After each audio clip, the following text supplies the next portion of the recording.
Pray excuse my late arrival. Will Thancred and Reen not be joining us? Nay, milady. With apologies to all, they beg leave to pursue their investigation of the empty to its conclusion. Should matters here demand their presence, however, they did assure me that they would make themselves available. Yes, of course. Then let us proceed.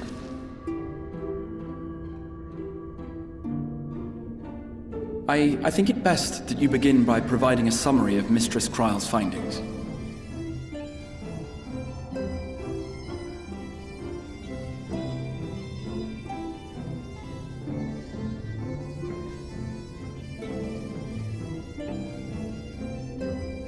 I suppose it was only to be expected that some change would occur.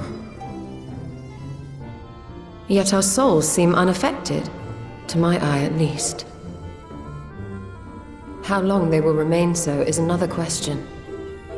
Kryle is right. It is imperative we find a way to return to the source. Perhaps an explanation of the method by which I brought you here will yield some inspiration. Ere I begin, it must be noted that I am by no means a gifted mage.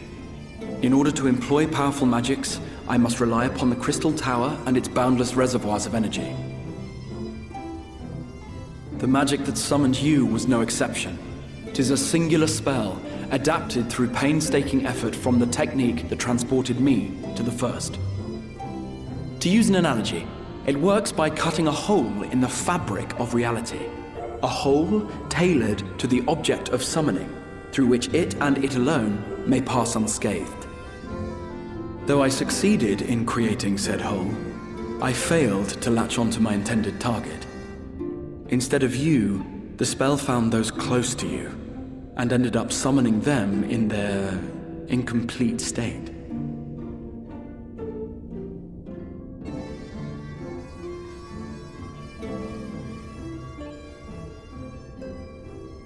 I would not soon throw my life away, not after the lengths you and yours went to save it. And so long as I breathe, I will spare no effort to see you safely home. But should all else fail, and your lives be at stake, there remains one sure method.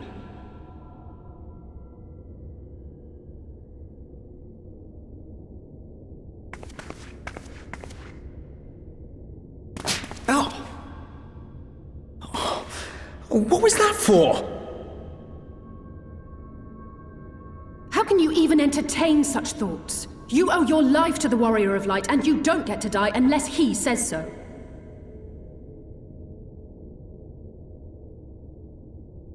Your followers await your divine judgment. What did you just...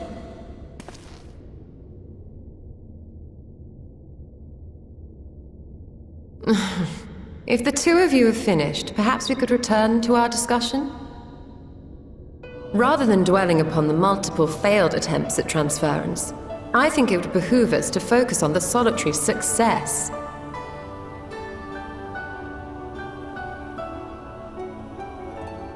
I would draw your attention to the fact that our friend can travel between worlds possessed not only of his body and soul, but his personal effects besides. This is no different from the teleportation magics to which we are all accustomed. Magics that allow for the transportation of those inanimate objects one considers to be an extension of oneself.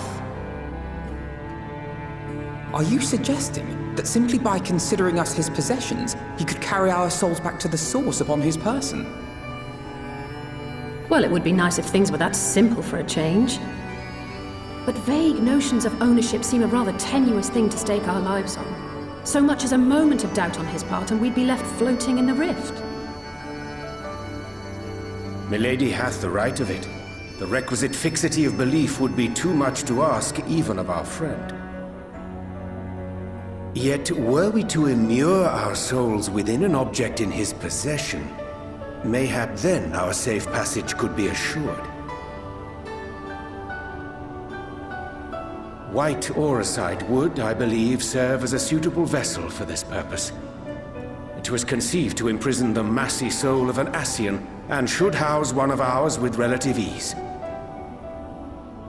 We would need only to ensure our soul's safe preservation inside the stone, and identify a means by which they might be transferred back onto our vacant bodies. Soul preservation and transference. I believe I know of someone who may be able to assist us. On the far shore of the source, there stands a great palace built by the elves. It was forsaken in the wake of the flood, but a certain Numo chose to make their home there soon after. Though they have long lived as a recluse, they once occupied a place of honor in Verbert's royal court, and it is said that none in all of Norvrant is more knowledgeable than they on matters of the soul. Well, I've no objection to seeking a helping hand, but if they've gone to such lengths to hide themselves away from the world, what makes you think they'd be willing to lend us one? A worthy question. Years ago, I myself tried and failed to solicit their cooperation in a battle against the Sin Eaters. No sooner had I begun to make my plea than they unleashed a swarm of their familiars upon me. Unlike me, however, you have curried favor with the Fae folk. By that merit alone, I am hopeful that they would grant you an audience.